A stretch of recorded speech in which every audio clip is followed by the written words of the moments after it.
سب نے ایک بات کا جو اعادہ کیا کہ مذاکرات ہونے چاہیے، ایک نیشنل ڈائیلاگ ہونا چاہیے. پی ڈی ایم کی حکومت تھی، اس میں بارہا تکرار کے ساتھ جو ہے ہم یہ کہتے رہے کہ مذاکرات ہونا چاہیے.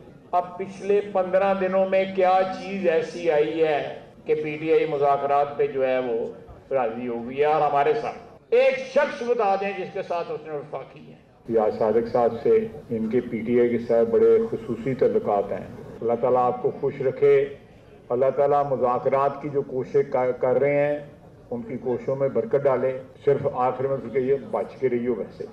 اور یہ پہلا سیاستدان ہے جو امریکہ کے ترلے کر رہا ہے. یہ پہلے کہتا تھا کہ یہ غلامی نامنظور، اون غلامی 100 باری منظور. ہمارا کوئی کام نہیں تھا افغانستان کی جنگ میں جانا. اس شخص نے 40,000 بندہ جو ہے واپس آیا وہاں سے، اس نے بسایا عمران خان. سر سہیل وڑائی صاحب نے بھی جو ہے نا وہ یہی لکھا کہ جی جب بار بار پوچھتے رہے رانا ثناء اللہ اپنا یہ خواجہ آصف صاحب کے 15 دن میں کیا ہوا، تو جو وہاں لوگ بیٹھے تھے انہوں نے کہا جی ڈنڈا.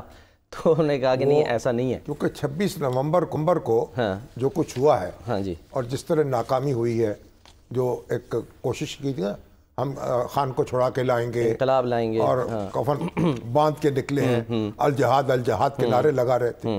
تو وہ جو دھرنا تھا وہ اس کے مطلوبہ نتائج نہیں نکل سکے. اس کے نتیجے میں جو کچھ ہوا وہ آپ کو بھی معلوم ہے، ہمیں بھی معلوم ہے. تو بہرحال ایک سیٹ بیک ہوا. تو ان کا یہ خیال تھا کہ اب یہ جو ناکامی ہوئی ہے، اور پھر یہ ہے کہ جو مقدمہ چل رہا ہے جنرل فیض حمید پر، اب اس سے اپنے آپ کو بچانے کے لیے اب پی ٹی آئی آمادہ ہوئی ہے مذاکرات پر. لیکن بہرحال اب آیا اونٹ پہاڑ کے نیچے، یعنی اب پھنسے. ہاں جی، اب بات یہ ہے کہ یہ بات تو درست ہے کہ پی ٹی آئی نے پہلے مذاکرات پر کبھی حامی نہیں بھری تھی، لیکن یہ ہوا پھر خان صاحب نے خود ایک کمیٹی قائم کر دی مذاکرات اور پہل کی.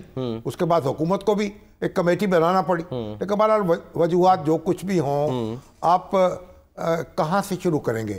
اگر ایک طرف سے شروع کریں تو بانی پی ٹی آئی کے لتے لے لیں، اور دوسری طرف سے شروع کریں تو ان کے مخالفوں کو لتے لے لیں.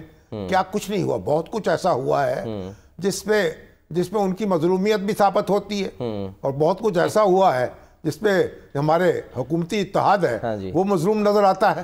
مگر اصل میں ہمیں آگے بڑھنا ہے. تو جب آگے بڑھنا ہے تو پھر ان کو دیکھنا چاہیے. سر لیکن آگے بڑھنے کے لیے وہ بیسیکلی یعنی کہتے ہیں دودھ کا جلا چھاچھ بھی پھونک پھونک کے پیتا ہے، اسی چیز کی طرف اشارہ کر رہے ہیں خواجہ آصف صاحب. اب جو یہ سبھی جلے ہوئے نا، ہاں سعد رفیق صاحب اور رانا صاحب کی جو تجویز ہے کہ یہ اکٹھے ہو جائیں، نواز شریف صاحب، فضل الرحمان صاحب، اور اس میں عمران خان بھی شامل ہوں.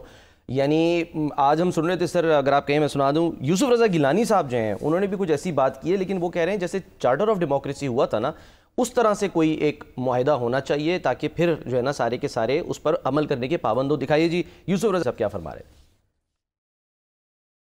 جیسے چارٹر آف ڈیموکریسی مابین محترمہ بینظیر بھٹو شہید صاحبہ اور میاں محمد نواز شریف صاحب کے درمیان ہوئی تھی، اس سے آپ نے دیکھا کہ ہماری جو گورنمنٹس تھیں انہوں نے اپنی مدت بھی پوری کی، اور پھر انہوں نے آؤٹ گوئنگ گورنمنٹ جو تھی اس کو انہوں نے ہوسٹ بھی کیا. مطلب بڑی اچھے طریقے کے ساتھ لوگوں نے رخصت ہوئے، اور پھر جو آنے والے تھے ان کو ہم نے ویلکم کیا. تو یہ مزاج ہونا چاہیے. یہ صرف نہ ہو کہ اگر میں ہوں تو سب ٹھیک ہے، اگر میں نہیں ہوں تو پھر نہ ملک کی ضرورت ہے نہ ریاست کی ضرورت ہے. اس کے لیے ہمیں آپ کی کوآپریشن کی ضرورت ہے. دیکھیں اس وقت دو بات فریق تو بالکل درست ہے. دنیا میں انتخابات نہیں ہوتے، دنیا میں سیاسی جماعتیں کام نہیں کر رہی. ہمارے ہمسائے میں دیکھیں بھارت میں، تو اب پاکستان میں ایسا کیوں نہیں ہو سکتا کہ ہم انتخابات کرائیں اور آزادانہ منصفانہ، اور اس کے بعد جو جیت جائے وہ حکومت کرے، اور جہاں کی جو بات ہار کر جائے وہ اپنا انتظار کرے اگلے الیکشن کا. تو پاکستان میں یہ ہونا چاہیے. اس کے لیے میثاق جمہوریت پر دستخط کر لیں اور کوئی اور فریم ورک طے کر لیں، کچھ کر لیں. یہ سارے سیاسی لیڈر جو ہیں جب تک یہ مستقبل پہ فوکس نہیں کریں گے، ماضی کی جو غلطیاں ہیں وہ سب نے کی ہیں. اب کس کس کو سزا دیں گے؟ تو اس کا تو ازالہ جو ہے کچھ عدالتوں سے ہو جائے گا، کچھ انتظامی اقدامات کرنے سے ہو جائے گا، لیکن اگر مستقبل جو ہے آپ اس پہ توجہ نہیں کریں گے اور بار بار دہراتے رہیں گے، باریاں لگی رہیں گی، آج ہم کل تم، اور یہ تماشا ہوتا رہے گا اور پاکستان کو نقصان پہنچے گا اور الٹیمیٹلی سب کو نقصان پہنچے گا۔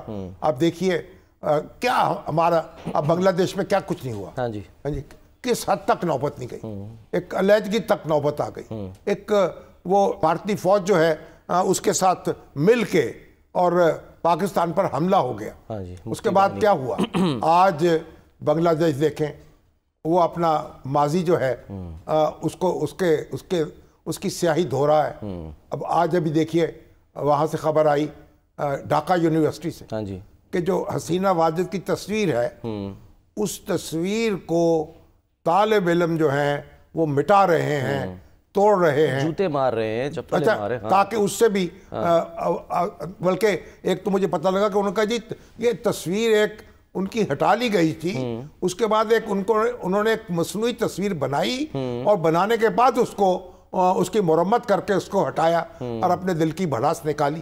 تو آپ یہ دیکھیے وہاں تاریخ جو ہے کس طرح پیچھے مڑ گئی اور کس طرح اپنی غلطیوں کا احساس ہو رہا ہے، اور اپنا جو ان کے ساتھ ہوا، ان کے رہنما نے کیا، اس کا وہ مداوع کرنے کی کوشش کر رہے ہیں۔ تو جب آپ کس حد تک جائیں گے، اگر آپ بہت آگے چلے جائیں گے، آپ اپنا بھی منہ کالا کریں گے اور اپنے مخالف جو ہیں ان کے ساتھ تو جو ہوگی سو ہوگی۔